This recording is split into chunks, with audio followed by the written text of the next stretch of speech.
Good to go? Yeah, let's do it, man. I've been dying to speak to you. Well, I'm excited to finally have you in here. I got Adriana Overseas in the house today. This has been a long time coming. We've been trying to do this for a while. Just logistics. We've crossed paths. We've actually hung out a few times at some other events and some other things. We sort of missed one another at other events. And this is, like I said, we've been trying to make this happen. We're finally here. I'm stoked to have you. Thanks for coming. Thanks. I really appreciate it. I'm blessed to be in the Bay Area for work and to bump into you. It was at the Tactical Performance Lab, I think it was called, the In Extremis. Correct. That's where we first met. Yeah. And I was like, who's this really serious looking guy that's lugging around podcast equipment?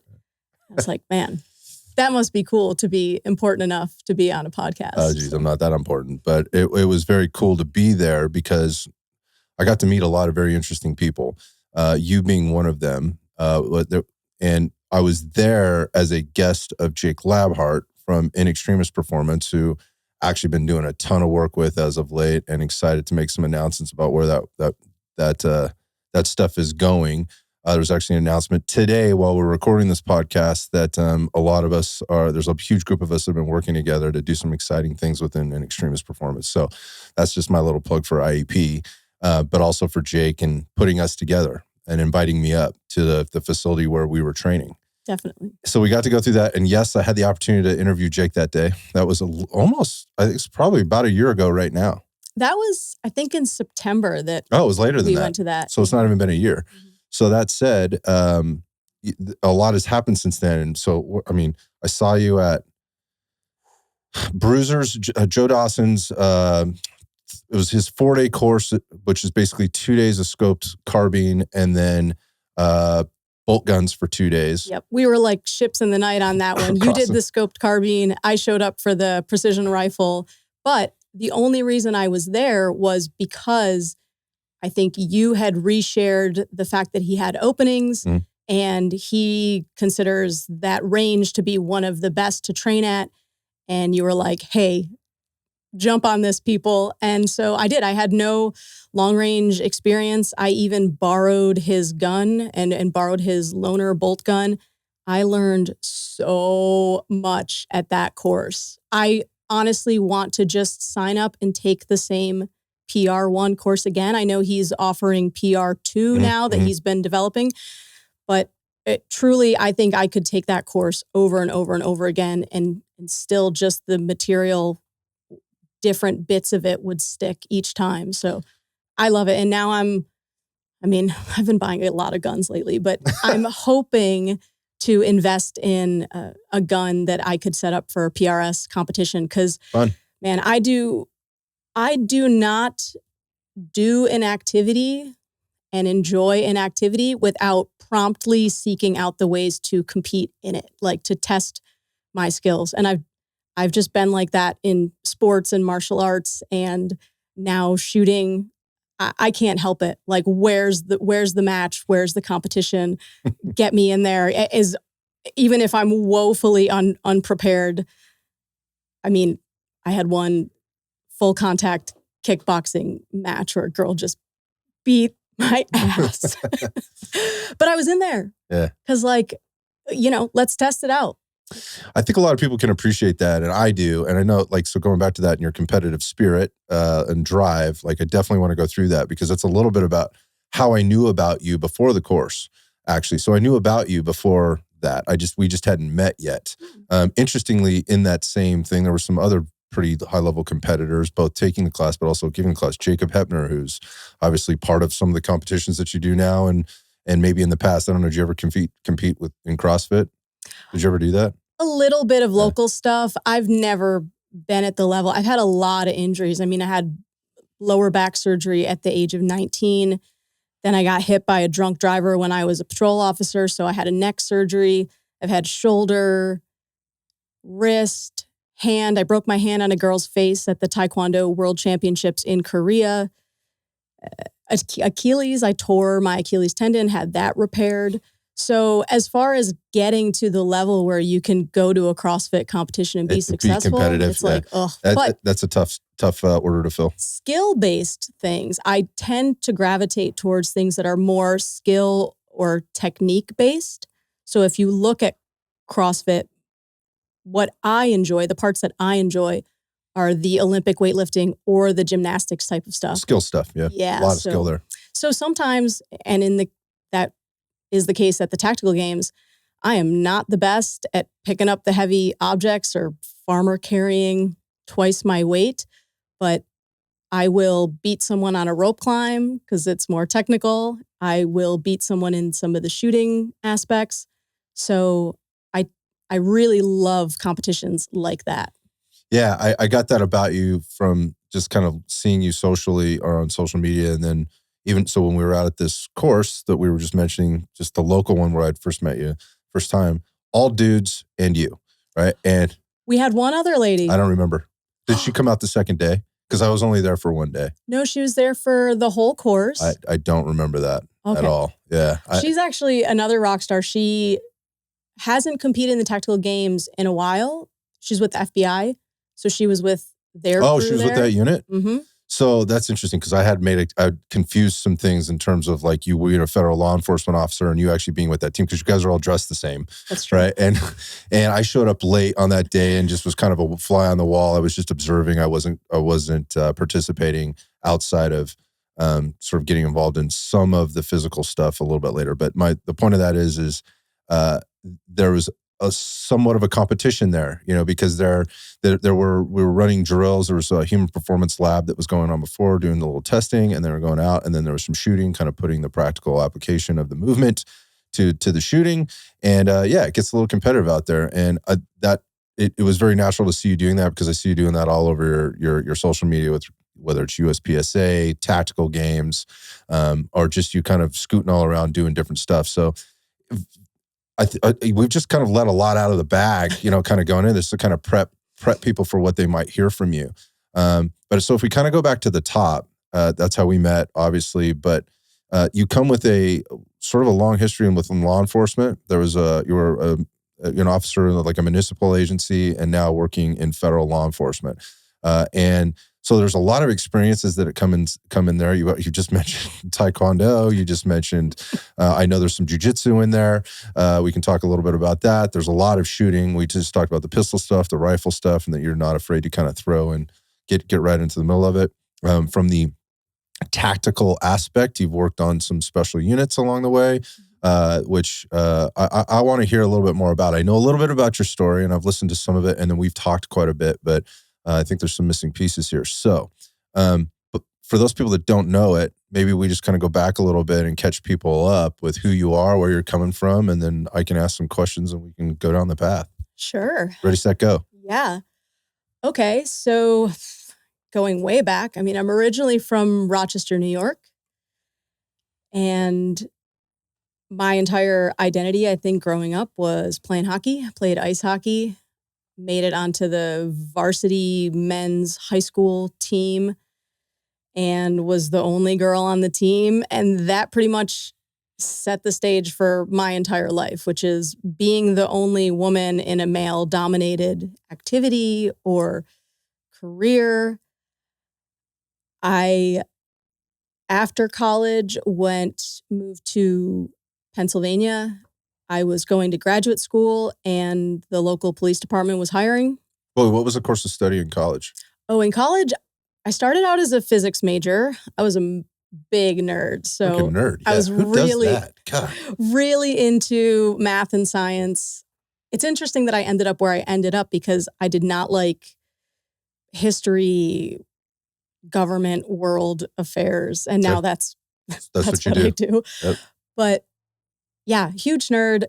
I had an awesome AP physics teacher and really loved it. And I was like, I'm going to go to school for physics. So I was getting recruited by the hockey coach at Cornell. And I was getting recruited by other schools as well, but they were mostly D3 schools where I'd kind of be big fish in a little pond. I could kind of be the star, which would have been awesome. But I had one tournament where I was not even a goal scorer. I preferred to pass the puck. I was more of a playmaker. And we were down 6-0. And I think I scored 4 goals, assisted on 1, and was on the ice. And we ended up tying 6-6. And I was in the locker room and I'm always the last one out of the locker room because I'm sitting around talking to everybody. It's been this way for a long time. And one of the girls comes in. She's like, "Oh my God, Adriana, your dad says to get dressed. Hurry up, get out here. The Cornell coach wants to speak to you." And I was like, "Oh my God, that's an Ivy League school and it's Division I." So yes, she had me come down to a visit, and I probably was the only person in Cornell athletics history to want a tour of the underground synchrotron particle accelerator as part of my tour. You're such a nerd. Oh my God. Like, for me, it was like, "Where's the weight room, bro?" Right? Yeah. And I cared about that. Accelerators. I cared about that too, but it was cool, man. It was like a mile-long loop underneath the campus, and it was under construction at the time. So they had the whole particle accelerator sort of like pulled out, and you could see it. It was wild. So yeah, so I went there. It was the easy choice for me. If you can play Division I, play Division I. And I was at Cornell. Yeah, I was really looking forward to the growth that I would have over that 4-year period, because I didn't have as much hockey. I said I always loved it and I always played it, but it was mostly like street hockey with the boys in the neighborhood. I didn't actually, my parents couldn't really afford it, so it's an expensive sport. I didn't actually start playing ice hockey until 8th grade. So, 8th grade I start, 9th grade I make the high school team, and then all of a sudden a couple years later I'm recruited D1. So I think I was improving really quickly, and I could have developed a lot, but ended up with a back injury my freshman year and had surgery after my freshman year. Interestingly, the surgery was successful enough that I could go back and skate and could have played hockey, but the coach at the time was like, "Well, your doctor says you can't do this type of lifting and, the heavy squats and the heavy cleans. So if you can't lift with the team, you can't be on the team." You're saddled with that shit for the rest of your life. So, or the rest of your hockey career. Yep. So I was like, well, I've literally never quit anything in my life, but I guess I have to quit. And that was really hard because the girl on the hockey team was my identity. People didn't just introduce me as Adriana. They were like, "This is Adriana. She's on the hockey team. She's the girl on the hockey team." And it was so much of my passion. And I didn't go out to parties. I was like shooting pucks in my driveway when I wasn't in school or wasn't doing my physics homework. So that was hard. That was an adjustment then to have my career end so abruptly. But another door opened. I joined the rugby team. I was just going to say, you have to make some choices. And so now you go out and now you're banging heads on the rugby pitch. Okay. So I played rugby for the next 3 years, and rugby was club. Mm-hmm. So we didn't have that weight room requirement. Less pressure. Mm-hmm. Way less pressure. You go out drinking with the other team after, you sing songs. It was really fun. And I could still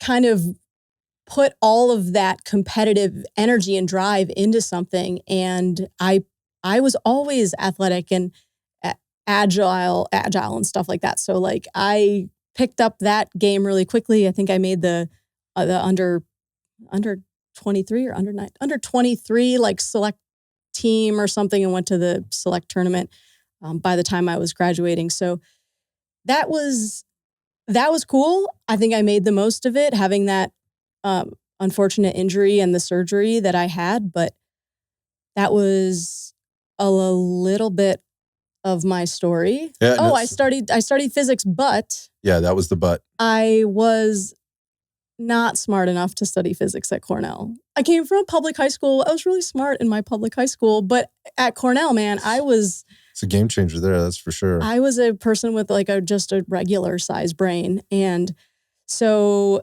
I very promptly realized that I was not in the right place when my counselor or whatever helps you sign up for your classes put me in honors calculus for engineers. And I had only had a pre-calc course in high school. So I was hanging in there for the first however many weeks, derivatives, integrals, and then, dude, they just went. Then shit gets real. They went off, and I was so lost. I tried to drop the class, and they were like, "No, you've passed the ad drop date." So I petitioned, and they denied me. So first semester, my Ivy League school, I've never gotten in trouble in my entire life, A student, as we discussed, super nerd, fail. Academic probation. Fail honors calc for engineers. I have an F on my transcript. My GPA was like a 1.7. It was so bad. That's heartbreaking. Yeah, that's heartbreaking. But I was like, you know what really interests me is sort of, I'm reading all these books, John Douglas, Roy Hazelwood, like Mindhunter, the criminal profiling. He did mostly the serial killers, and then Hazelwood did the criminal profiling of the serial rapists and stuff. So these guys kind of pioneered these methods. And I'm reading these books in my free time, and I was like, maybe this is something I should go into. Kind of this criminology type of stuff sounded really fascinating. We didn't have that at my school, so I studied psychology. And then I got my graduate degree was in criminal justice.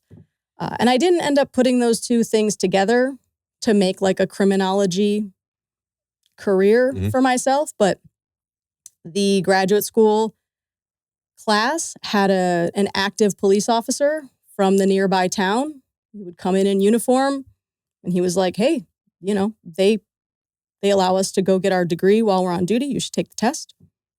I took the test, and 2004 got hired. Like, first test, first try. So now I've got 20 years of law enforcement.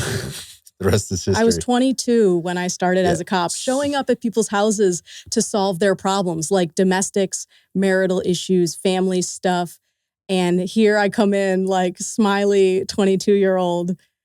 And it was a trip. Had you had any experience with that in your growing up, just in a lot of the stuff that you were running into as an officer, or was this just all brand new stuff?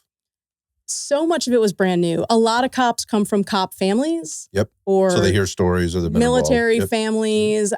That is not my upbringing. I was the first one to go to college. I was the first one to ever pursue any law enforcement. Nobody was in the military. There's no history of service. I am just an anomaly. I don't know where I came from. My dad's he doesn't really like sports. He had to learn all about hockey while he was sitting in the stands with the hockey moms. And I have an uncle that was, gotcha. played more sports. And so I always got along with Uncle Rob. But yeah, so I didn't really have much exposure. And like I said, I never got in trouble. So a lot of people kind of get into law enforcement because they've gotten in a little trouble in their life, and it's their way of maybe trying to get on the straight and narrow, or they're exposed to the law enforcement system and they go, oh, you know what, maybe I could do this. Yeah, somebody had either a bad influence and they wanted to make that different, or had a really good influence on them in their troubled time. And yeah, gotcha. They're like, hey, that's a better person, or that seems like a better path than I'm on, and they go that route. I know several people that have gone that route, and they're great cops. Yep. As a result. For me, it was, I really liked the X-Files, right? I got you. Not cool. Yeah, I got you. But I didn't want to be Scully. Somebody posted something on social media about the Scully effect of all these women getting into the professional world. Okay. And I was like, Scully was lame. I wanted to be Mulder. That's so funny. So I really loved the show, and I can remember my uncle being like, you should be in the FBI, that's a cool job, right? And I started thinking about it, and I was like, you know what? Law enforcement, I knew I didn't want to be at a desk in an office. I was physically active, and what appealed to me was that it seemed like you needed to kind of have your shit together physically and be physically capable, but also be smart. Mm-hmm. And I think that's just sort of what gave me that idea. Mm-hmm.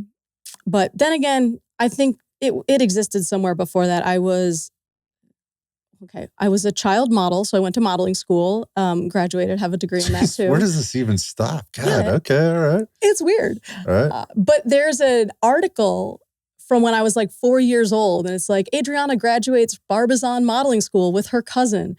And they did a little interview. I mean, she was 8 and I was 4. And the news interviews me for this article. And it was Adriana wants to be a policewoman. So you didn't even remember that? I don't remember that. Wow, so I thought this idea came about from the X-Files in high school. But no, it was long before that. It was destined. So you're getting all these new experiences, right? And you're just, like, hey, this is cool. Like I'm learning stuff or whatever. You're just kind of getting through any major things that sort of come up in those first couple of years or just even months or whatever that discourage you, encourage you, change your mind about things. I mean, what can you tell me? I'm not asking like for is there a career incident? That's not the question I'm asking. I'm like, how were you influenced? Because obviously it's now 20 years later and you're still doing this. Right. So, I mean, and there's a lot of stuff in there that we can get into a little bit, but was there anything there that was just like, I made the right decision? Or was there any punch like, dude, I messed up? Well, right off the bat, this is also uncommon, I think. I should say the area where I worked, we bordered the city of Philadelphia, but also included a very rich, very well-to-do area. So this was a unique place to work because in a lot of jurisdictions, you kind of, based on the clientele, based on the citizens that you have, you can sort of have like one main way of interacting with people. But in this, it was like one call could be a crackhead in the city where you need to tell this person, shut the fuck up. Right. And then the next call could be, some billionaire. M. Night Shyamalan had a house in our township, right? So if I go to his house, I probably need to adjust the way that I speak and interact with people. So you really had to be very kind of dynamic with your interpersonal skills, which I thought was cool. But I started out and in my FTO, but I think the point I was going to make was that it wasn't the most dangerous area. We had certain parts where it had a little more violent crime, but there weren't a lot of shootings. I think there may have only been a few officer-involved shootings in the department's history, at least modern history that I know of. And, one main incident of an officer killed in the line of duty, it was super sad, had his pistol taken from him and was killed. Just investigating a burglary suspect in the really nice area, right? So maybe like a little complacency and stuff. It wasn't the most dangerous area. So I'm in my FTO, my field training officer period, where I'm out of the academy and I'm now riding along with a more senior officer. And we get called to, I think it was an alarm call. You get so many of these residential alarms that you're sort of like, okay, let's just walk around the house, like check, make sure it doesn't look like anything. We find a window that was pried open with a screwdriver and fresh, muddy boot print on the ground. So we call that in, detectives start coming out to process the scene. And we get all the stuff that we need for our initial report. And my training officer and I are like, all right, well, let's head back to the station and do whatever to like log the evidence. And we're driving along and it was rainy. And we look and we're like, what's that dude doing walking in the rain? And so my FTO is like, just pull your turn. Like, let's just go talk to that guy. And we stop talking to him. We look at the bottom of his shoes. Buddy. Dude, I get chills just saying that because I can remember that feeling of like, holy shit, that's the print. This is the dude. So I still remember his name. We arrest this guy. They let me do like the perp walking him into court. It was like big felony arrest. I'm literally have only been like on the street for, a week or something. And everybody's like, oh man, people go their entire career, like never have a big arrest like that. So that was cool. But what was really wild was that arrest cleared numerous burglaries, including one in the next township over where a housekeeper was tied up with an extension cord and raped. Oh, wow. So we caught the fucking bad guy. Right. That's great. Yeah. So you sign up for, I started on a high note. Yeah. Now, I think it was like, then I'm out on my own, and it was only like a year later that I was driving along 3 a.m. going to get gas. Our normal pump at the station was closed. It's weird how this kind of stuff happens. So I had to go up to like the facility where they kept the fleet and just driving along, and this drunk 17-year-old pulls his Pathfinder out and like, I'm basically going to T-bone him. I like kind of take an evasive brake and steer like we learned in our EVOC course. Still hit him, but it was a lower speed accident. So I wasn't like really hurt, but messed up my neck. I had that neck surgery after the fact. And that was tough because it was a really toxic department, toxic leadership. And so I'm out of work. I'm doing the workers' comp thing. I want to be at work. I'm really into this. Like, I love this shit. And you get this like reputation of like, you're trying to milk this, you're faking. It was really, really negative. So I don't think that's an uncommon tale. I started on a high note and then it kind of immediately I had a low point. But I'm the type of person where I try to find what I'm inspired by and passionate about, focus on that and like drive hard at it. So even with that, whatever people thought of me, I don't really care. I came back and I was pursuing the canine handler positions when they would open up and the SWAT team. We had a part-time ERT, they called it. And I was like, I'm just here to work hard, do the best I can.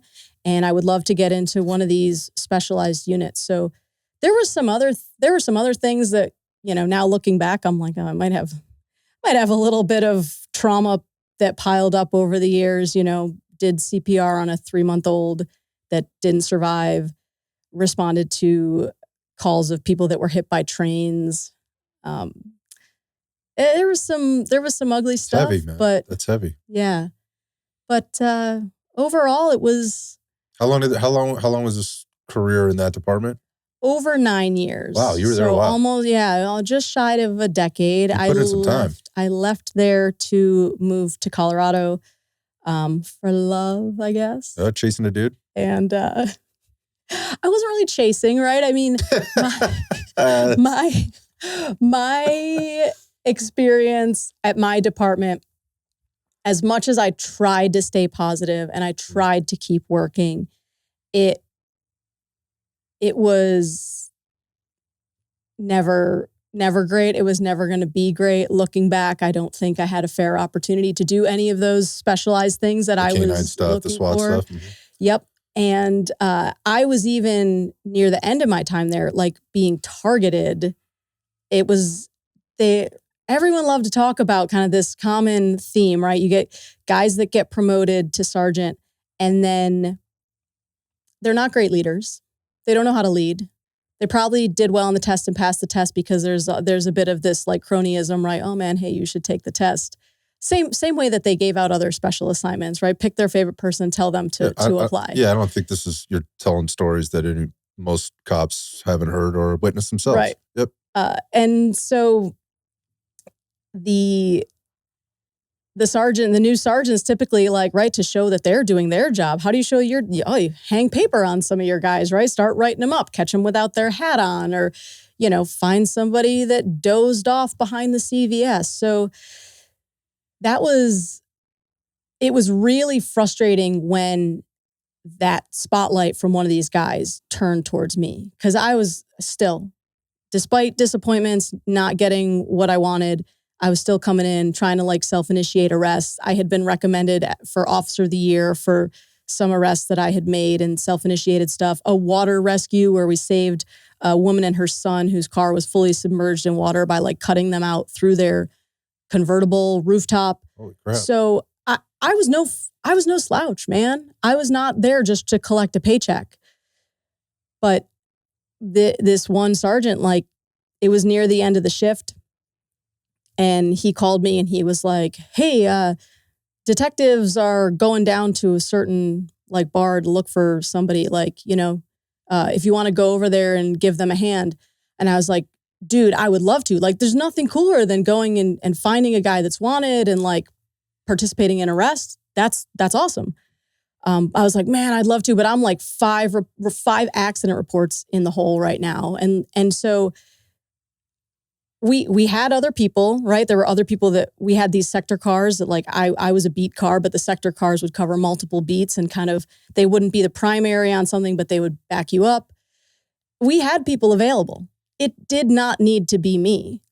And the reason I declined is I thought I was doing what they wanted, right? Because if you kept volunteering for stuff and kept looking for stuff and your reports were piling up, and then you're going to stay after to write your reports. That's the sign of a good cop, right? Like, yeah, you're doing all the things. In a way, but fiscally, I get it. Why are we going to pay you overtime? You are here for 12 hours. You can't manage your time appropriately. I totally get that. Right? How it can be reversed and thrown in your face.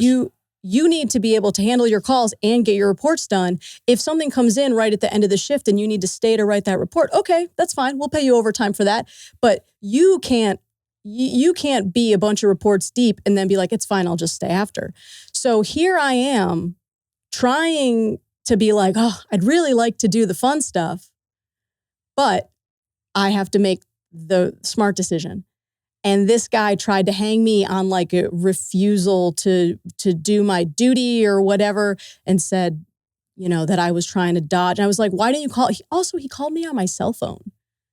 Call me on the radio. Hey, 18, respond to such and such location, meet detectives, right? Calls me on my cell phone like, he's like, oh, I was doing you a favor. I was trying to hand you this arrest on a silver platter to look good. I was like, then why didn't you say that? Yeah. You just asked if I wanted to go, and I was like, man, I'd love to, but I don't want to get yelled at for not getting my reports done.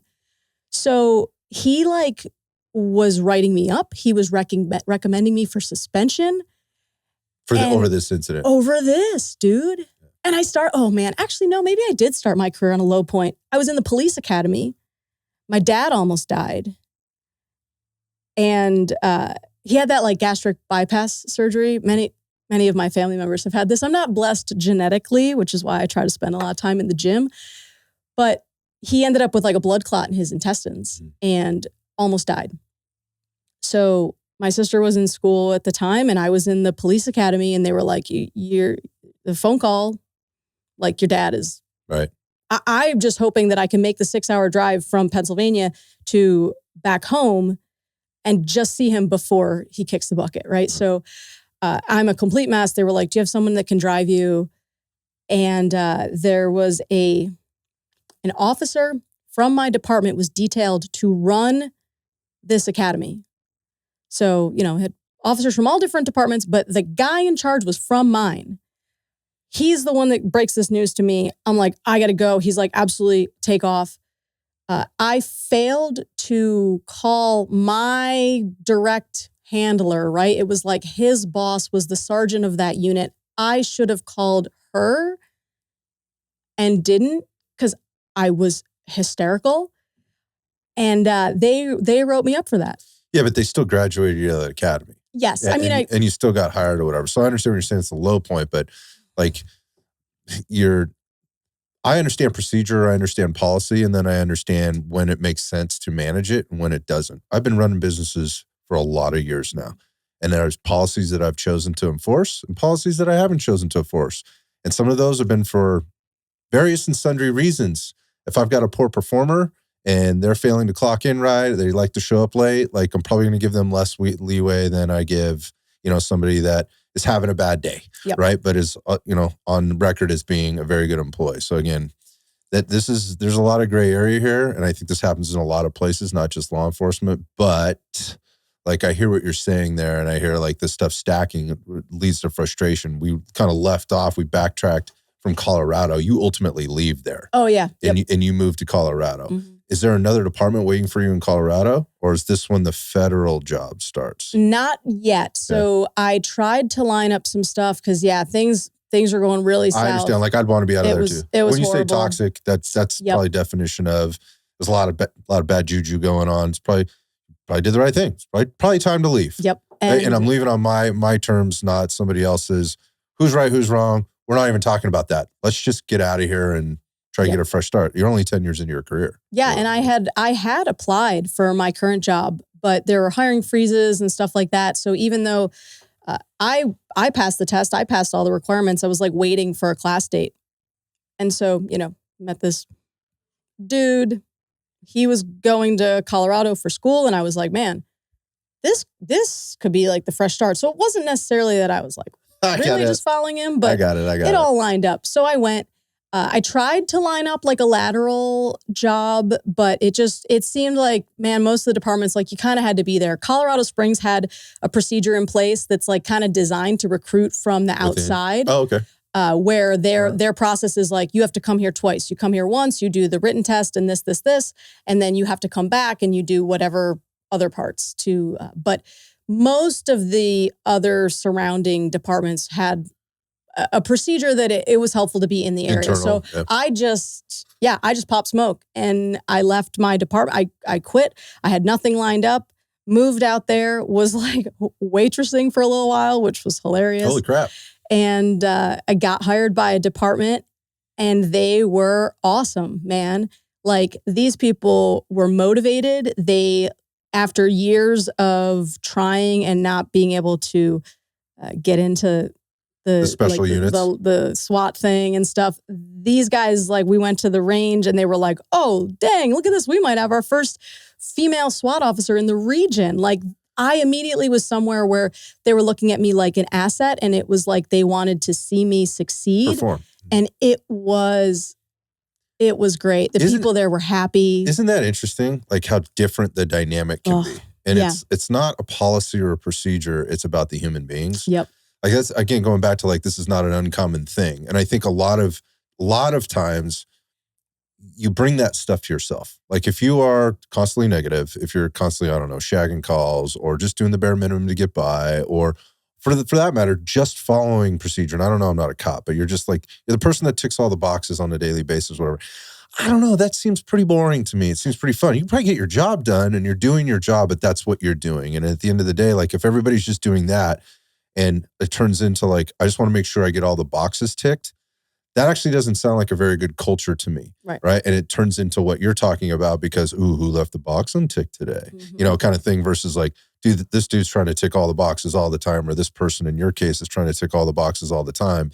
And this is like somebody that we want to be with. They may mess up a little bit in an effort to be really great and tick all the boxes. We can deal with that. Like I'd much rather have that than what I just, kind of what I just described there. But again, going back, like it's so interesting because I have people sit in that chair. And then I also talk to a lot of people elsewhere, particularly that are in law enforcement at different levels, whether it be municipal, federal, all different types of agencies. Mm-hmm. And I hear people say, man, I am so fortunate. I'm in my department's great. We have our scabs and scars and funny hairs grown out of places, right? Kind of thing. But at the same time, like I'm so fortunate to have great leadership and people that do care and that look out for one another. Which is vastly or very, very like harshly contrasted by other stories I hear like, dude, this shit is bad. Yeah. Like it's bad and I feel trapped and I'm really working to get out of here, but there's a lot of things I've got to sift through. And sometimes it means what you just said, which is like, I'm popping smoke, I'm out. And that is a really scary thing to do, especially like you're going from a 9 or 10 year career, whatever it was, into, and by the way, like being rewarded at times and then for being a great cop for the things that you do, to waitressing. And I'm not taking away from waiting tables. I did it, right? And I know a lot of people that do, and I'm not taking away. But that is a harsh transition from helping people in the way you were helping them to helping people in that way. I've worked in the food and beverage business and I could never go back. I wouldn't last 5 fucking minutes.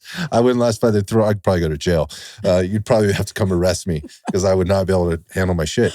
But my point is people and culture. And so now you're in this new one, right? And things are looking pretty good. So what's some of the other good stuff that came out of this?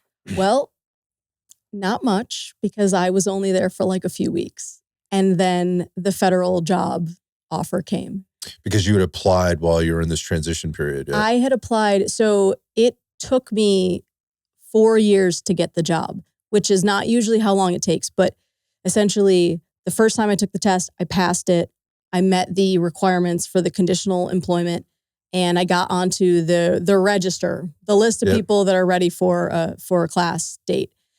But there were not very many classes because of the federal budget. So you can only be on that list for 18 months. So I timed out. I applied again while I was on the list, knowing that I might time out. Passed again, got back on the list, right? And so it was a long road, longer than it should have been. But at a certain point, I kind of was like, I don't know if this is going to happen. And Colorado's awesome, right? I had the had kind of the love piece. I had this department that was really accepting of me. That's a beautiful place to live. The weather was great. Like I was sort of like, the federal thing is not necessary. I didn't really go to that second police department like expecting to leave. And then it was almost like the universe was not going to kind of save me from the toxic situation. I had to do something for myself. And then it was like, shines down on me and says, now you can have your dream job. So interesting. I felt really bad because, man, the other thing is... You mean leaving the department? Yeah, they had made an exception. So their policy was that you had to be like Colorado Post certified. You had to already have the academy to get hired. And then I come in and I was like, hey, I think I'm really qualified, but I'm coming from out of state. I feel confident that I could pass the equivalency exam or whatever to get post certified.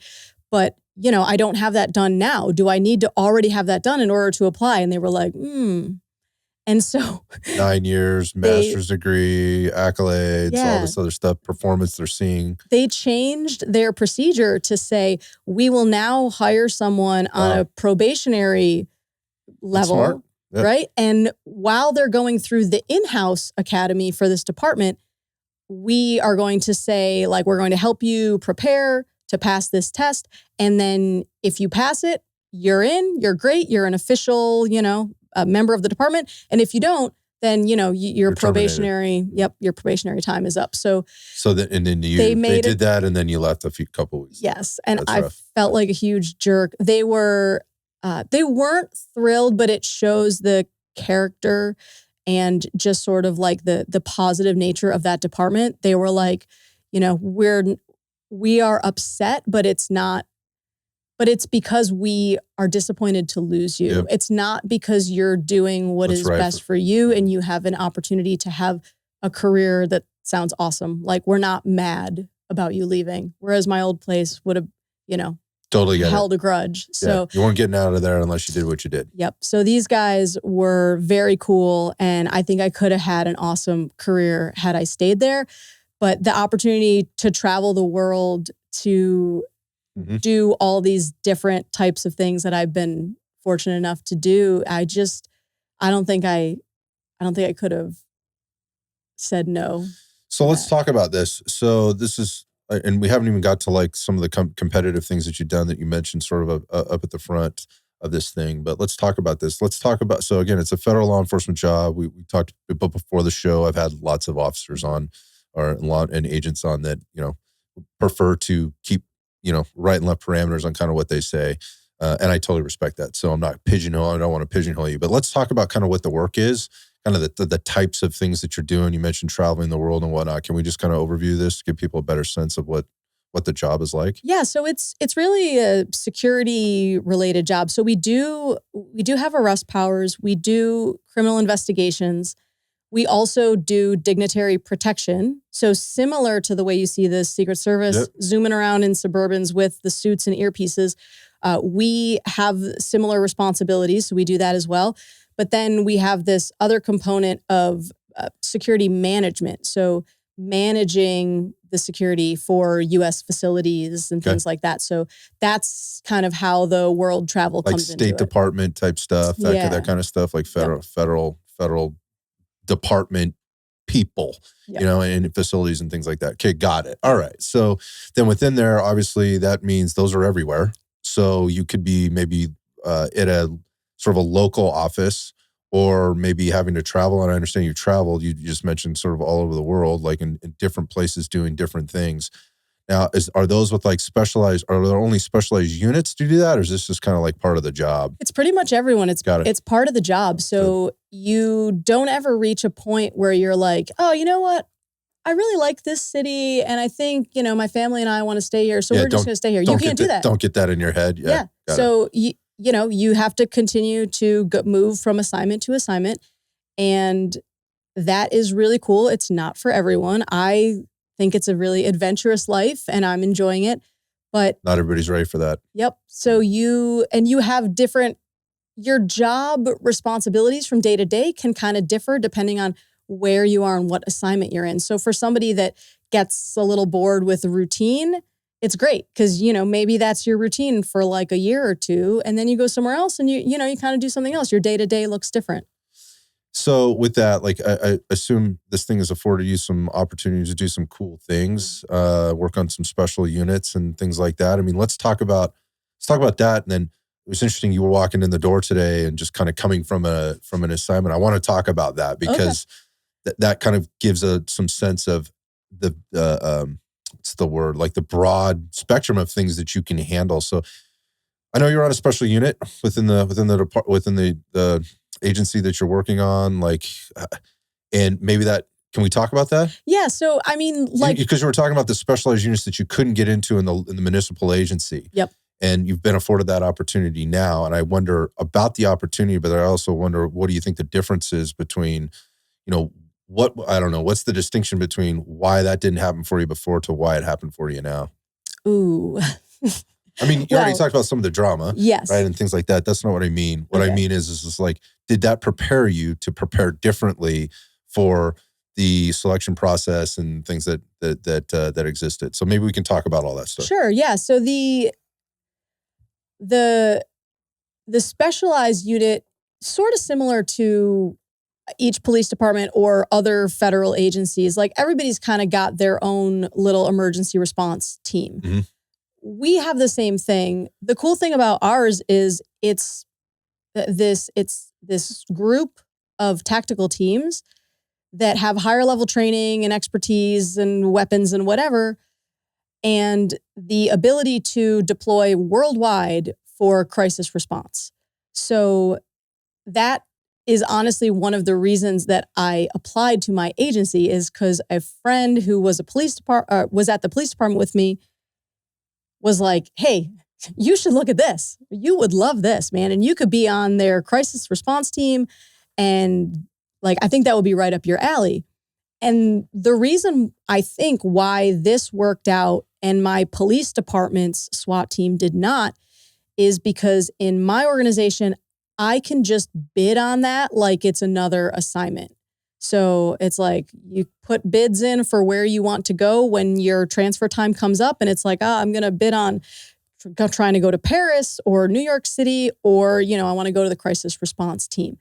And unless you have a really bad reputation, if you generally, have reasonable fitness and shooting scores and things like that, you can go. You're going to get a shot. And you can go, and then the training itself, there's a 6-month training pipeline. It's not officially a selection, but it kind of is, because it's like, if you can't make it through the training, then you don't stay and go on to the operational teams. Okay. So I think the difference is that like I could get in there, get the opportunity to start performing. Got it. I tend to be the person that can prove myself on the range or on the mats or in the scenario, in the force on force, whatever it is that we're doing. I'm not the best, but I'm trainable, and I give a shit, and I work really hard, and I do enjoy developing my skills. So that tends to come out. So that process that exists allowed you to be able to showcase those things. And in the PD, it was, put your application in. There's an interview. Of course, there's a fitness test, and they look at your qual scores, and they look at your file. And I had all those things. There was a time, the final time that I applied before leaving that department, I mean, I had the most seniority, self-initiated arrests, all this stuff. And there were guys that couldn't pass the fitness test. One guy couldn't even take it. His blood pressure was too high before we even started. I had just won the top shot award in the like rifle training as they rolled out patrol rifles to the actual officers rather than keeping them only for the SWAT guys. So I got the patrol rifle training. I did really well in that, having never shot a rifle before. Like, solid, right? Totally capable, good reputation, and not even a look. Behind closed doors, it was like, oh, just keep trying. Oh, you're really close, right? That was such bullshit. I later heard that the guy that was telling me, oh, you're so close, just keep trying, was one of the people that was saying like, no, we're not taking her. Yeah, just that I have a problem with. Like, just be fucking honest. Yeah. Like, just tell me how you really feel. Like, why are we playing this game? All right, so I love it. So you have this opportunity, you're able to prove yourself out, and you get on the team. Yep, and it's a 3-year assignment because that first 6 months is training. They want to get their time out of you. So other domestic assignments are 2. This one was 3, and I even extended and did a 4th year. So cool. I loved it. So you kind of timed out to of go that? back. Yeah, I was just gonna say, if you could have stayed, would you have stayed? And Yes. like, what's the opportunity or potential to possibly get back to doing what you really, really love doing? Yeah, they used to frown upon that. They used to kind of say, well, it's not career enhancing, right? You need to be well-rounded and serving overseas. Says who? Yes, exactly, right? So it's like, why don't you worry about yourself? I'm not trying to get promoted and climb the ladder. Honestly, I don't enjoy being one. I don't have a desire to be like at a higher level position, doing more strategic thinking. I'm like a in the field, on the ground, like with the guys, kind of worker bee type of employee. So here's an interesting thing. I just had this conversation. I believe it was actually when we were talking about, we'd seen one another at the TTPOA conference, and I had actually sat down with Brandon, who's on the TTPOA podcast, right? And we were talking a bit, and we were talking about this the career, and in Texas, for most of those officers, a lot of those guys have been on 10, 12. I think he's got 18 years, on the team. He's getting towards the end, and he knows that and whatever else, but he's still got it in him, and he still wants to be there. And again, as a team leader, the commander of that department, like, he's got more administrative stuff to do. I talked to a lot of other guys, and they're like, man, I never want to stop doing this. Like, I don't need to be Sergeant so-and-so. I don't need to promote up. I don't want that job. I want to do the work. Yeah. And so, like, I think for a lot of people, they look at that as being a problem. But I think there's a lot of other people that are like, no, I want to be the whatever rank, whatever position it happens to be. I'm like, why don't you just let these guys do this? Our local department has a very short time limit on how long you can stay on a particular team. And what I found is it's about half or less the time than what I saw a lot of these guys, like down in Texas as an example, that were on their current team for. So going back to what you're saying, only being a 3-year assignment and you extending it to 4, like, if you've got a specialized unit and they've only been together, okay, so that if your total time allowed is 3, you had a little extra there. Total time is 3. That means not everybody's on the team for 3 years together, right? So some people are coming in and they're only 1 year. Maybe some people are 1 month. Other person's at 3 years and they're timing out. So then you bring in the next person.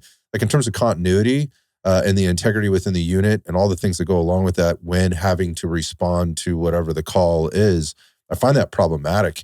And especially if somebody really wants to be there and they're really doing a good job. Oops, sorry, time's up. 3 years is over. So we got to pull in somebody else. Good, bad, or indifferent. You're out of here. That doesn't make a lot of fucking sense to me. Well, and I got to tell you, so I'm just going to say one other thing. If I'm the person that you're coming to rescue, help, whatever, give a fuck.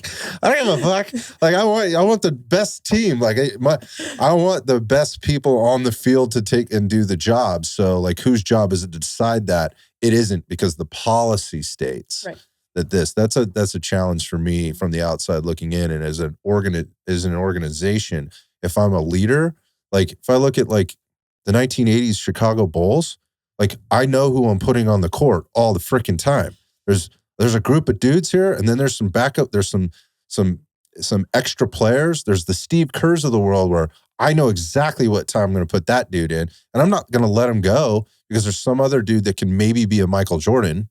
Like, I have Michael Jordan. Right. I'm not letting that guy go, kind of thing. I mean, ultimately things change, but you get my point. Yeah. Sorry, I get off that soapbox. So I have a real challenge with that kind of policy. So it's cool that you're getting an opportunity. What's the reality of this? Well, so they used to kind of be very resistant to people coming back because, again, they said, that's not going to get you promoted. You're coming to do the same job. That's not career enhancing. Now, and as a taxpayer, I appreciate this. Now they're starting to go, wait a minute. These are hard assignments to fill because they're so challenging. You're deploying all the time. Like, you're away from your family. Not everybody wants to do that. So it's kind of hard to fill. Not everyone is capable of doing the job, even if they wanted to. So it's like, and it's a part-time mentality. Like, I'm only going to be here a short time, so I just got to get through this thing. And the amount of training, I mean, we get excellent training and got the opportunity to go do some external schools and stuff that are awesome. So the amount of money that has been invested into me to only be there for 3 years, give me like operator skills. And yeah, and for 3 years later, I leave. Now, again, I am taking those skills to my new assignment. So in a way, it's still benefiting. But to block those people who have the desire to come back is just crazy. It's just more of a return on your investment if they come back and do more years. So they get back to the newer people on that team. Yeah. And we have multiple teams because it's not like one big SWAT team, because you need to be able to deploy send people anywhere. to different things. There's a crisis and, we're sending people to Ukraine. Maybe we're sending people to Cuba or definitely Haiti, right? Like whatever the hot spots in the world are right now, our people are going to support the U.S. Presence in that area. So, but what you said about people rotating in and out is exactly right. So the way that your experience goes while you're there can have ups and downs. When I came in, man, I went to the best team. And I spoke about this on my buddy's podcast, the Badass Adventure podcast.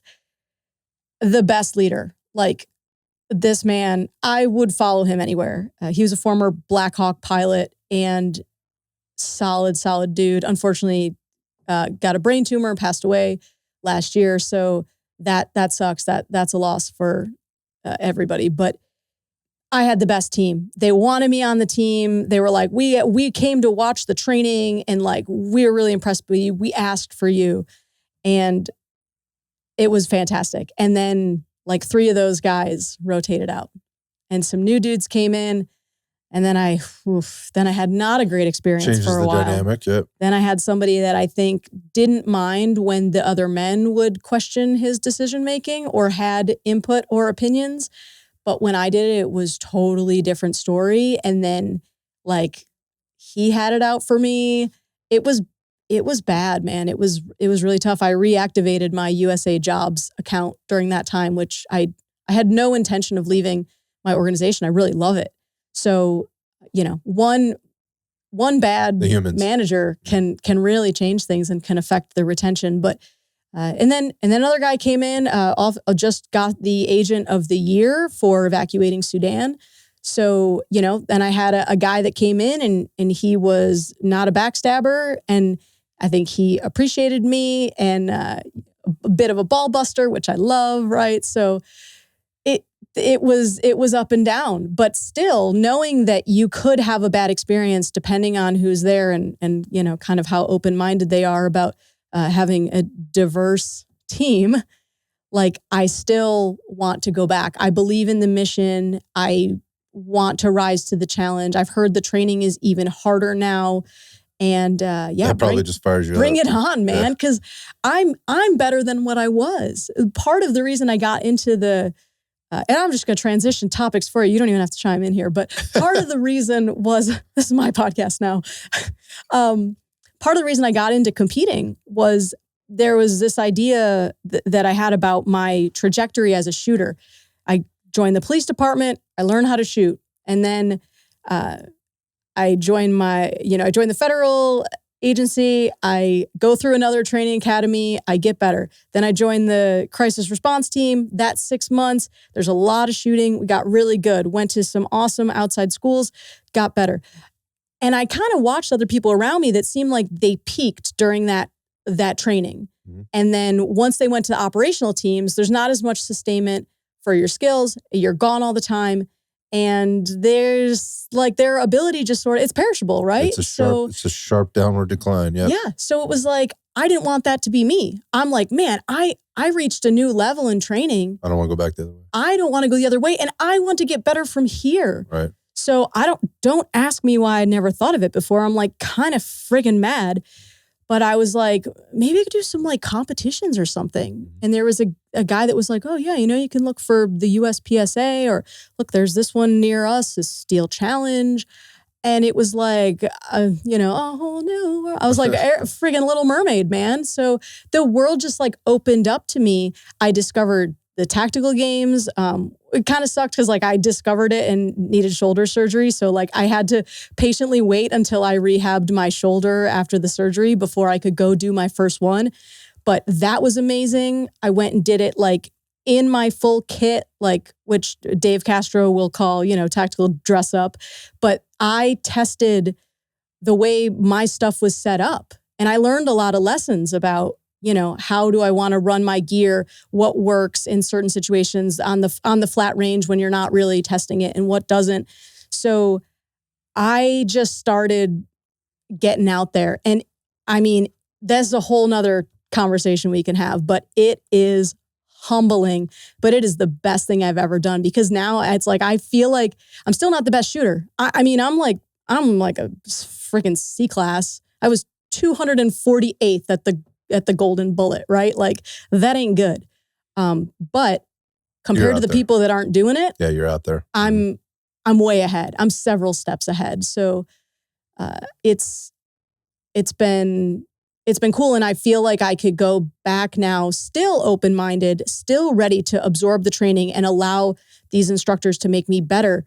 But coming back at a higher level, I'm really excited about that. Yeah, I can see that. And you can see the effort that you're putting in. I mean, it seems like every weekend you're doing something different. We were having a conversation a couple of weeks ago. I was like, I don't know how you're doing all this. Like you're bouncing around from one thing to the next. No kids. Yeah, there's that. You're a fur mom, so you've got that to balance. But the tactical games was part of that. There was a 3-gun challenge that was sort of local. I saw maybe it was 2-gun. Yeah, first 3-gun. Yeah, the 3-gun match. Again, like first one just signed up. It was local. Heck, I'm going to go do this kind of thing. I just bought the shotgun that I had borrowed for that. So now I'm ready for the next one. Yeah, so, and you always look like you're having a good time. And I also know, I can see when you do these things, particularly like with the tactical games, there's always a new buddy that you're trying to get to go along with you and kind of make it an experience at the same time. So there's as much of the camaraderie piece and the community piece as there is the competitive piece. And I think that's a little bit different because you see a lot of people kind of go full, like blinders on, tunnel vision, compete. And it can be a very lonely world in that sense. And for you, for a person that travels all over and probably lives out of a suitcase, a good amount of the time, or has for a lot of your life, like it's like you have your friends there. So every time you show up to one of these things, and you're also like, doesn't matter where I see you, you are a social butterfly. So you're always making new friends and talking with people. So much like I think that's why I probably had you out at TTPOA. Yes. Just like this lady will talk to anybody, and you're fun to talk to. But again, the point of that being is like you're building this community and these friendships while you're out there, which keeps you involved. And so anywhere you go in the world, there's always something to do and somebody to have fun with and compete with. And I also see in that you're influencing others to do it. I mean, that might not be so public to other people that maybe not know you, but I see you getting people involved for their first time competitions, yes, whether that be shooting or, again, you mentioned tactical games and so forth like that. I think that's so cool. The way you influence people in that way from the position you're doing it. So I just wanted to make mention of that. I've always felt like I haven't had much of a sphere of influence, That is one of the things that I like about social media. There are a lot of downsides to it, but the fact that I can put myself out there, and of course that does open you up to the trolls and stuff like Absolutely. that, but it also shows other women specifically, like if she can do it, maybe I can do it. And I've seen how powerful that can be. Going back to like coaching hockey, I helped coach like an under 19 girls team when I was in college. And one of the coaches was just like, oh my God, it's amazing having you here. I can show something. I can be like, hey, when you get the puck, like I want you to move here, look for this. And they're like, okay. And then when they see you do it, it's like the first time they believe that they can do it. And that's very much a real thing. It is a real thing. I'm trying to, one, do that through social media, but also, within the law enforcement. And now I'm really excited to potentially have a larger reach. So a friend of mine who's currently working in Houston, she and I are starting a shooting team in our agency. And it's starting out as a women's shooting team, mostly because there's this 30 by 30 initiative for all law enforcement agencies to kind of band together and pledge to increase the amount of women that they have up to 30%. And we are way below that right now. So there's so many things that go into that, like the recruitment, the public affairs messaging, like all of that. And shooting sports are exploding, especially for like youth shooting sports and among women and girls. Or you look at women and girls in jiu-jitsu. Like, I think instead of the traditional recruiting fair at a college where you set up your little booth and you wait for the students to go by, most of whom are anti-government and anti-law enforcement. That's like, how many crazy. of them are going to apply? But go to the Border Patrol had their tent set up at the tactical games recruiting. Brilliant. Like, I've mentioned that. Like, why aren't we doing it? But, shooting sports, CrossFit competition, jiu-jitsu competition, Spartan race. Like, where do you think you could go to find women that have like the level of confidence and drive to do the type of job that we have to do? It's not every lady. It's not for everyone. So you're right about this. And I want to talk to you about this because I think there's a lot of controversy around this 30 by 30 thing, right? Okay, I wasn't aware Yeah, of I mean, there's a lot of people pushing back on that because of what well, hold on. Let me back up. I think it comes down to capability, and are we just filling a number? What do we do in terms of lowering standards in order to do that? This is happening across the board, regardless of whether they're male or female. Yeah, the forced diversity and how we're seeing planes fall out of the sky is not ideal. That's not what I'm trying to promote. No, I got you. So I want to talk about this because I think there are some that don't care. And I think there are some that do. I think it's some like, well, we need to be more diverse, and that's the mission, just to be more diverse. Not, let's be more quote unquote diverse. I have a big problem with that word these days because I think it's too broad. But if we're going to put numbers on it, like, okay, there's a percentage of officers or agents that need to be female in this. Okay, well, there's a lot of question around how are we defining that? That's another issue we don't need to get into on this podcast. But part of it is okay. So if we have to fill this number, and that's our goal, I don't think it's the number or the goal that people are having a problem with. It's the how they're getting there. Yes. And so going back to, you're not trying to promote, just filling the number. I just made mention of some of the ways that you're doing that. Like, and you brought it up like, hey, we're trying to put together a shooting team. We're trying to talk about capability, right? What's going to put the best applicant in that pool of applicants to reach a goal? And going back to, where do you go to get those people? Well, if you're just putting out job applications on the government, job sites, right? Or going to universities and going, hey, who's interested? You've got a master's degree. Who's interested in being a federal agent, here? Like, this is what this pays. And this, just tick these boxes and submit this application. And then what you're left with is an applicant pool that just ticked a bunch of boxes and submitted an application, versus going to places where, what are some of the traits that we might need? And this goes for males and females. So I just want to be real clear about that. But particularly in this case, when we're talking about, where can we go to find people that played collegiate level hockey, that have been to the Taekwondo Worlds, right? That are in the BJJ, on the BJJ mat 3 to 4 days a week, that also go to the gym, that also compete in shooting sports, because that is not the applicant. You are not the typical person. And now what we're saying, I'll also say this, I know you're also not the only person. Right. But who's talking to those other people, and how are they talking to them? And that's the question I have for you. Yes. So you've already kind of said some of that, but how do we fix this? Because this is the way I see it, and this is where it's going to come in. This is where women in law enforcement are going to take a lot of heat and the departments are going to take a lot of heat for this, is because what you've done is you've just fulfilled a number. And all you did was finagle the other things to make that number happen, because your job depends on it, your campaign depends on it, or whatever else. And I'm asking the hard question because I really think it needs to be answered. Nobody's answering that question. Everybody wants to complain about it. Right. So what say you? I really think it's about getting out to the places where you are most likely to find the people with the interest and the mindset and the character that you desire. So I really don't think there's a shortage of like women who are physically capable of doing this job. I think now overall the health of Americans is declining. Yeah, the percentage of that is probably not as large as men are softer and weaker than they've ever been. Just open up Instagram and scroll through the body cam footage. Yes. Like, come on. Yes. Like it looks bad everywhere. However, when it comes to women and girls, when I was growing up, CrossFit wasn't a thing. Women weightlifting was not a thing. I grew up hearing that like women can't do pull-ups because they don't have upper body strength, right? Like women need to be fit and toned or thin and toned and all this garbage. And that you're not meant to be strong and you can't be strong. And like, there's a reason that men do these jobs because women aren't physically capable. CrossFit has been around for so long now.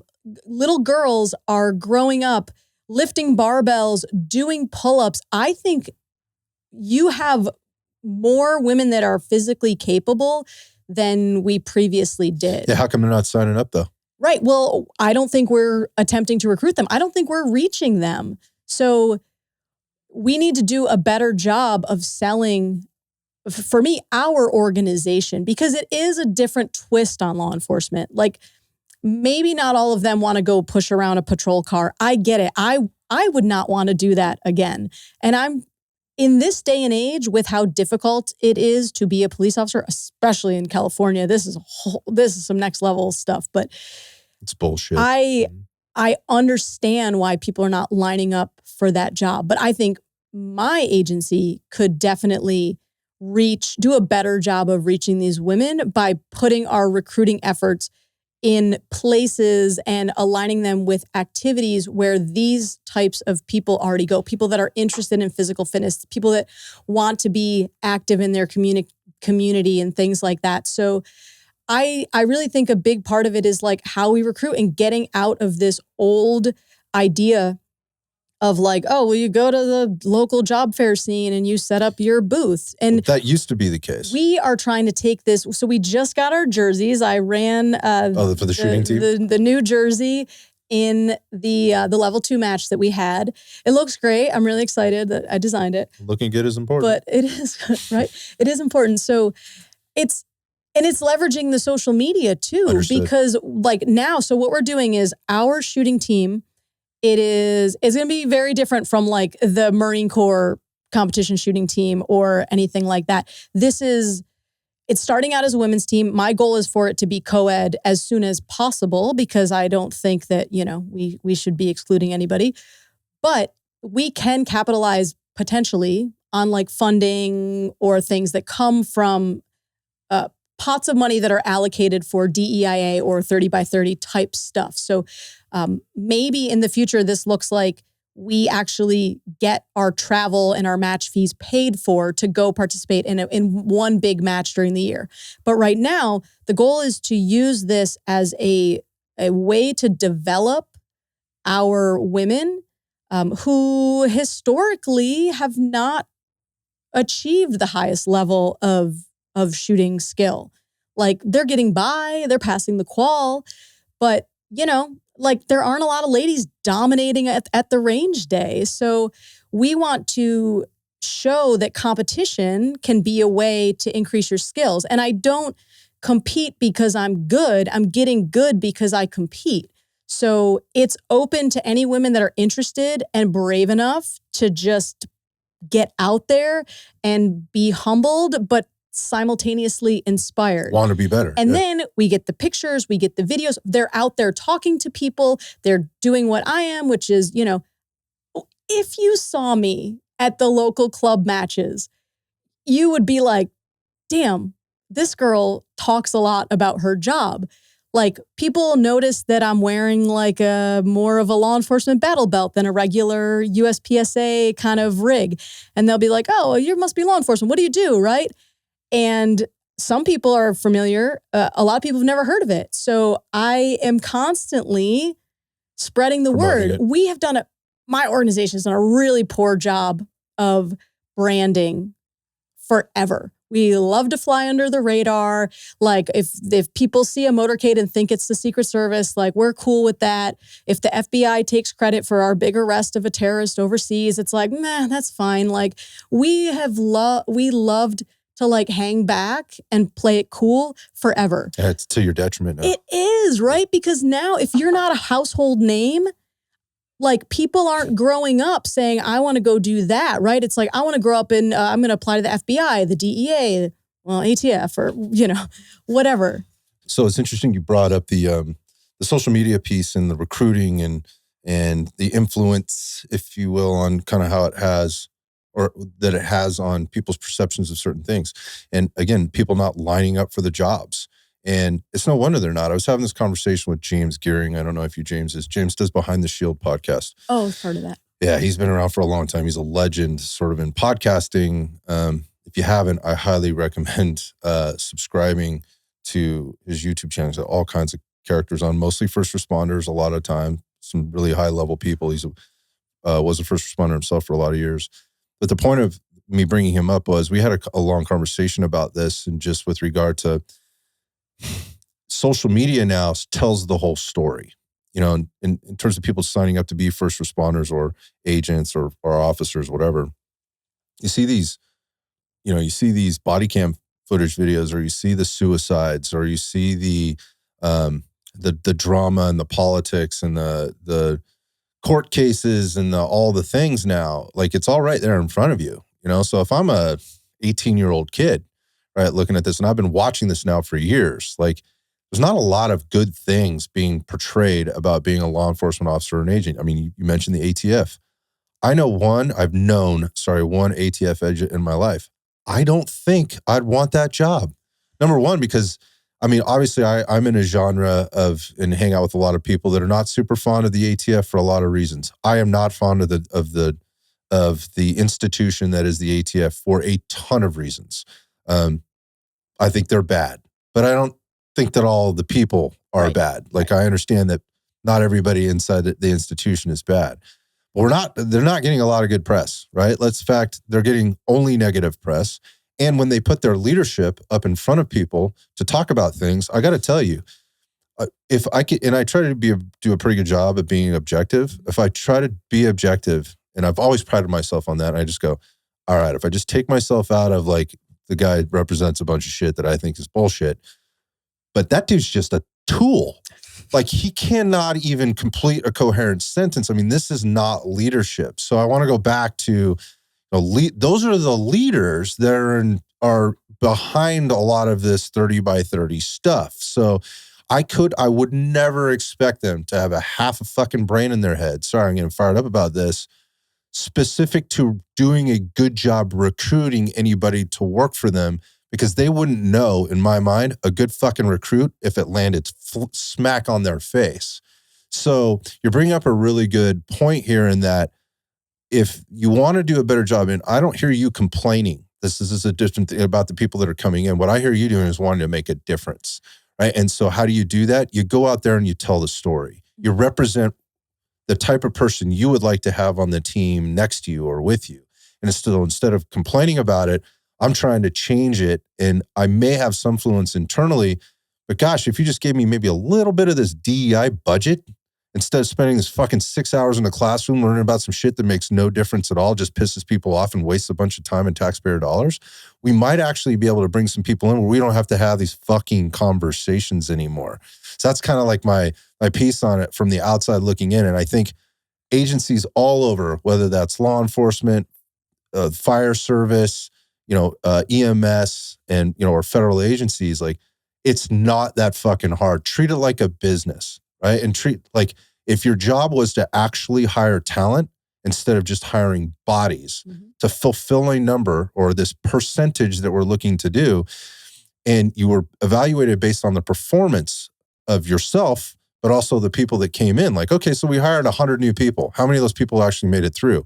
Why didn't they make it through? Why did they make it through? And you were evaluated on that? Fucking things would change in a heartbeat. I understand that's a pipe dream in my, but if the people on the inside influence this differently, I get it. You're going to make the dipshit look good, but what's the cost of not doing that over time? We're seeing it hitting us smack dab in the face. Just look at some body cam footage.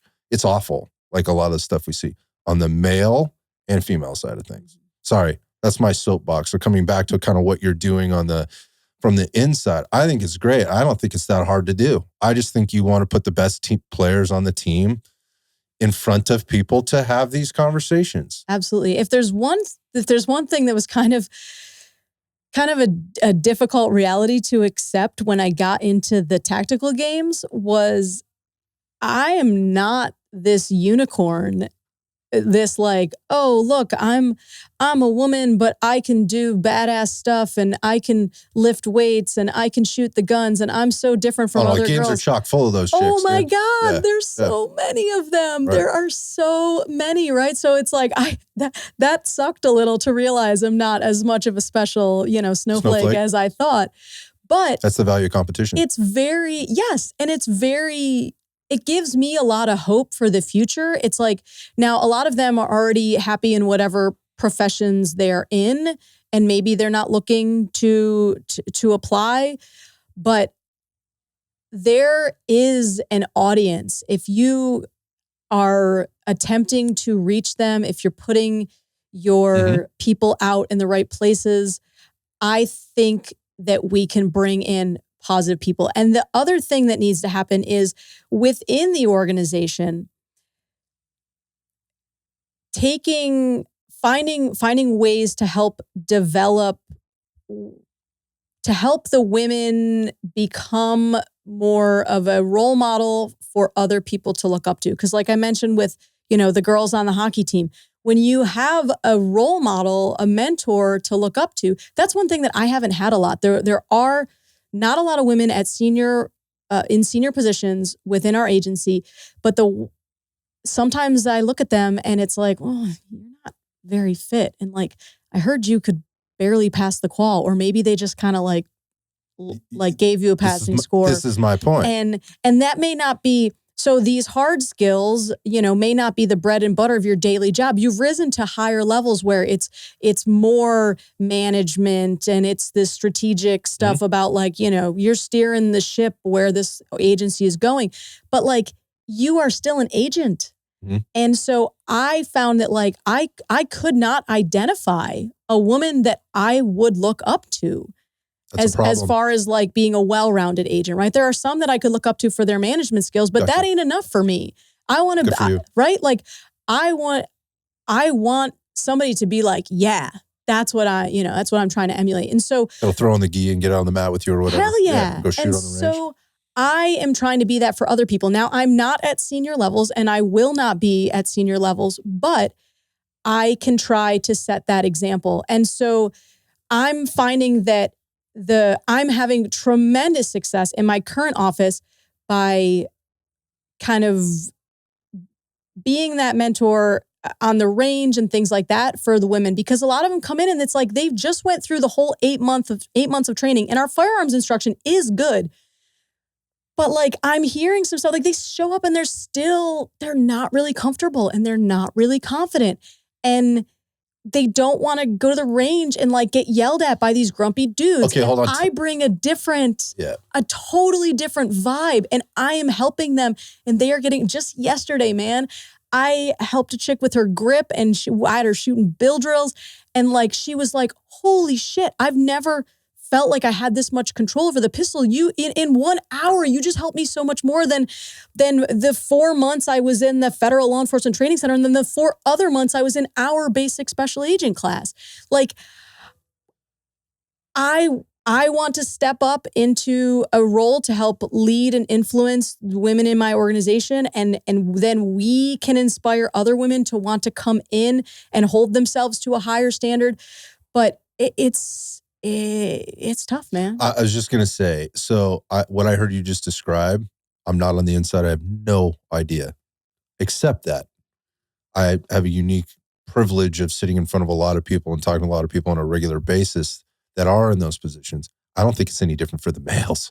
And I think they get through that thing and they think they know more than they know. And I think males and females approach problems and anxieties a little bit differently, but I don't think it's any different. And I know, because I've been out on the range with a lot of them, they're not very confident, and they're not very good. And they go through an hour or two instruction with somebody that's a really good instructor who's showing them and telling them differently, who isn't yelling at them or, disparaging them or covering it up with whatever, testosterone and whatever, that they learn a lot more in that kind of environment. So I don't think it's different. I just think I think women take more heat than men take when it shows up, right? In a lot of cases. Again, and going back to like what you're seeing kind of happening out there on cameras and things like that, it's not any different. It's just, it really shows up when you go back to the hard skills, like the physical capability, when you see a wrestling match happen. And obviously there's a lot going on with that. And I'm going to be honest, like, I think you have to work harder as a woman. I think you have to work way harder as a woman to match that physical capability, because men and women are different. Yes. Period. End of story. It is what it is. And so if you intend on being able to, I'm not saying compete, I'm saying stand next to and do the job, basically as an agent, when the rubber meets the road, whatever that might be, you're probably going to have worked harder than the dude standing next to you. Because even the strongest, most fit, agile, strongest mindset warrior of a woman standing on the line, like standing next to basically an average dude, she's going to have to give everything she has in order to maybe keep up with that average dude. That's a truth. Yes. That's a fact. And so I hear where you're coming from. Like, where are those women, and where do I look to those? Maybe you have to be that person. And so I see what you're saying, or hear what you're saying, is that like, I'm trying to influence the best I can. I don't have a position of authority, right? Like where they're going to give me the range for 6 hours, whatever, 2 times a month or whatever, to take people out on the range and give them these skills. By the way, the dudes could benefit from having you as their instructor too. I just want to be clear about that from what I've seen and what I know about you. But that said, so how can I do this?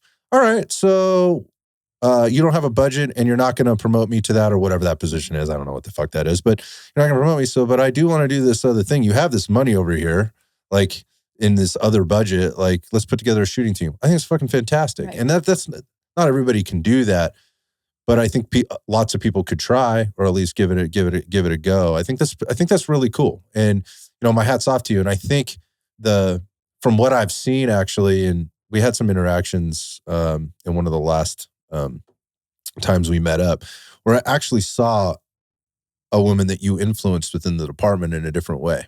Yeah. You got her to do the games or something like that.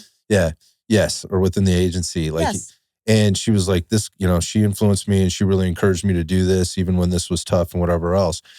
So I've seen, like, that's not just you saying this and me assuming that this is working. Mm-hmm.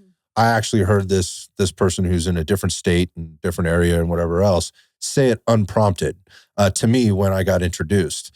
And so that's saying something. I'm just bringing that back up as validation to, this does have some, and by the way, she's a badass. Yes. And so, I mean, we are now besties. She's the one that I'm partnering with to make this team.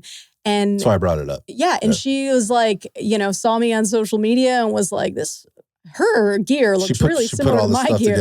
And she's like, hey, I'm thinking of doing the tactical games. And I hopped on the phone, talked to her for like 3 hours. Right. And I was like, and we've been, really best buds ever since. And now she is influencing all of the women. She just got, last week, took one girl out for like a USPS. No, maybe it was like a steel challenge or something.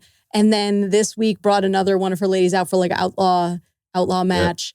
Yeah. And now these women who were not as comfortable on the range are going to get out and compete. And like, in a way where it's like, it's okay if you're not the best, you are getting better here. Getting exposure. And one thing is, on the other podcast I was talking about how law enforcement officers stay out of competition shooting, and it's an ego thing. It's like I know so many people that shoot 100% on our qual and they leave the range going, I'm a good shooter, right? And it's like, the fuck you are. Right. So they would be embarrassed if they just showed up at one of our like regular level 1 club I think about that all the time. I go, that's got to be terrifying for them at some level. And so they won't put themselves in there, right? It would crush their fragile ego.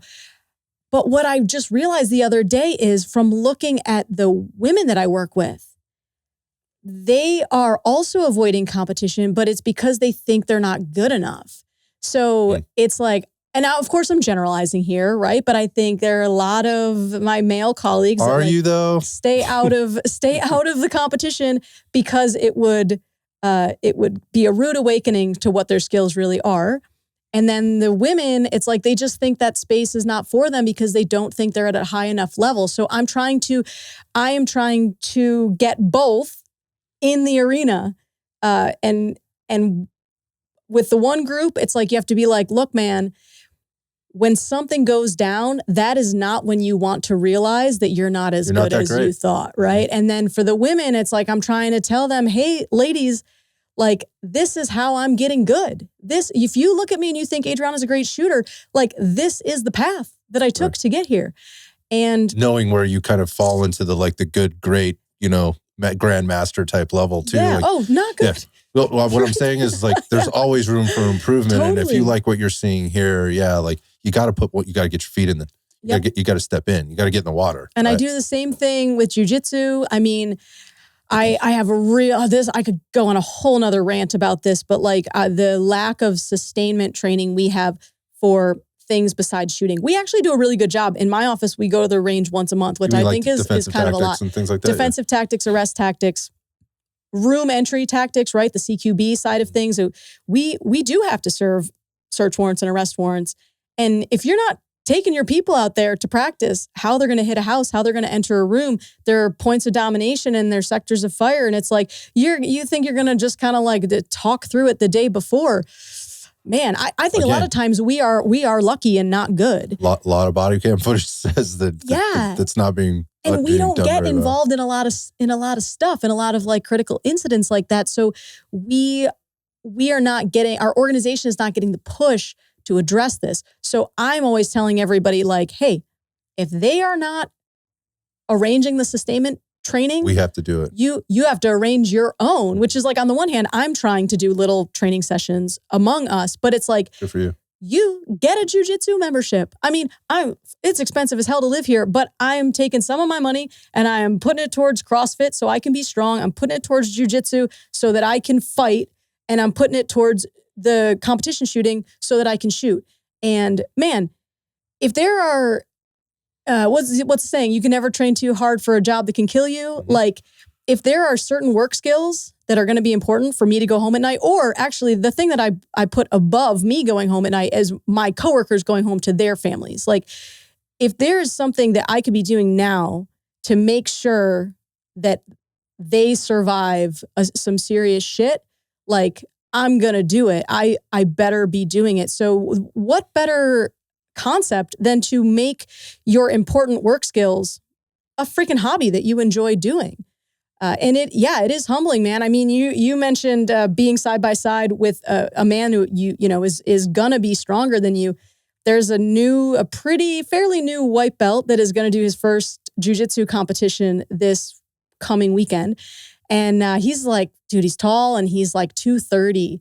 And I mean, I do have my blue belt now at this point. It took me 18 years to get that because of the inconsistent nature of my training. But okay, so I'm better than him, right? Because I've got the blue belt.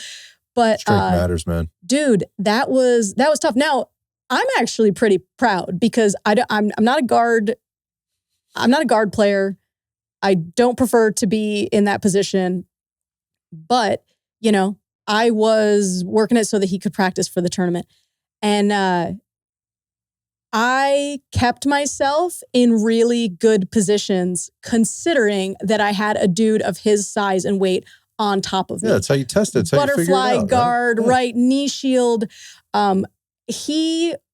Now, if he was trying to punch me, which he wasn't, totally get it, right? That would have been a different story. But I feel like I was controlling his posture, right? Getting grips, pulling his head down, using my legs, Jiu-jitsu. hips appropriately. It's BJJ, right? Yeah, and it's the 1 week of some fucking wrist lock takedown, garbage that was academy? in our academy. If these women think that they're going to get into a fight is going to find them when they're out doing surveillance or whatever, it's I cannot emphasize enough how important these things are for your routine. You got to make time. And everyone, people love to use kids and stuff as an excuse.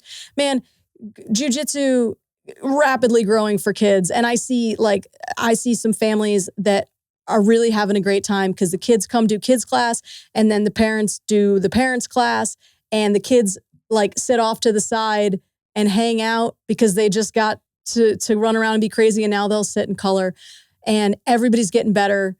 And I'm trying in a positive way without shaming people.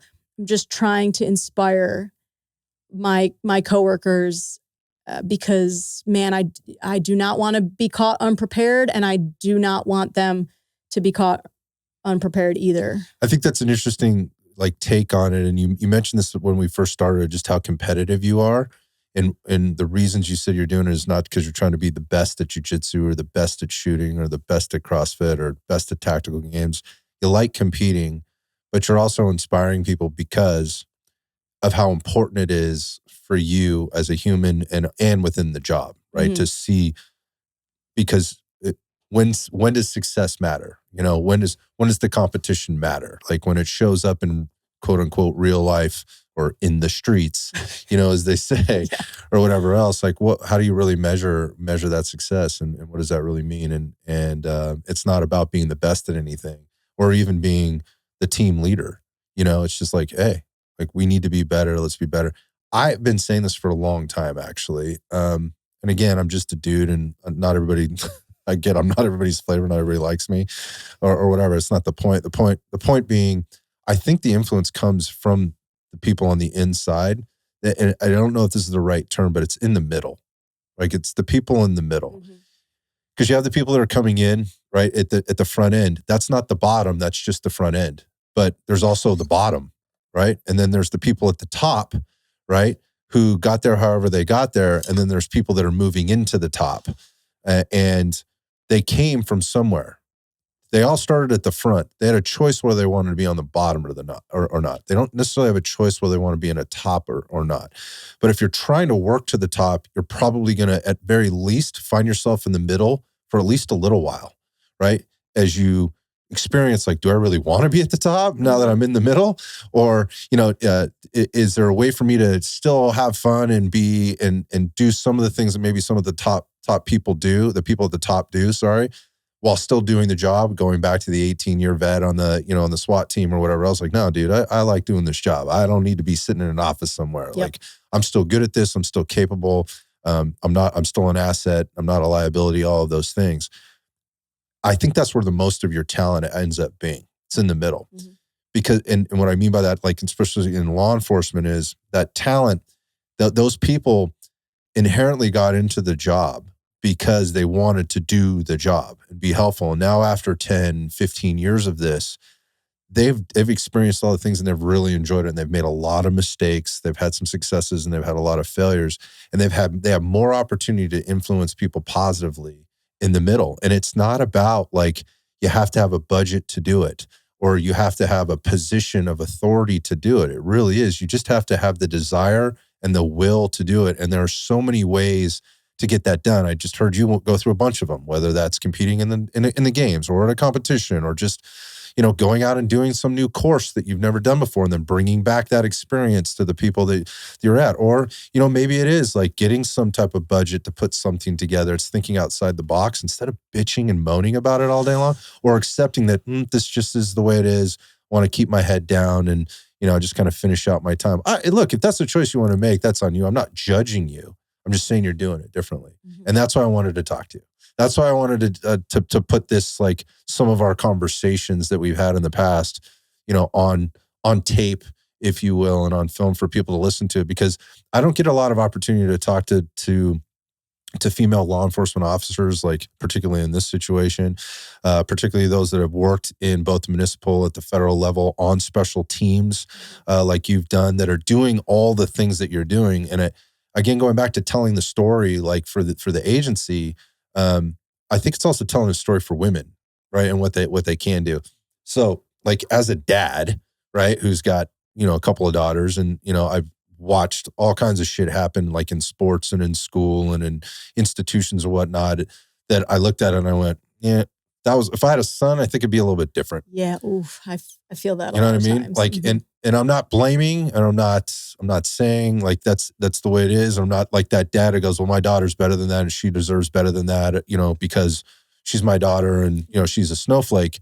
No, I have a pretty good sense of even keel on that. I've been through some experiences and I'm like, that's fucking bullshit.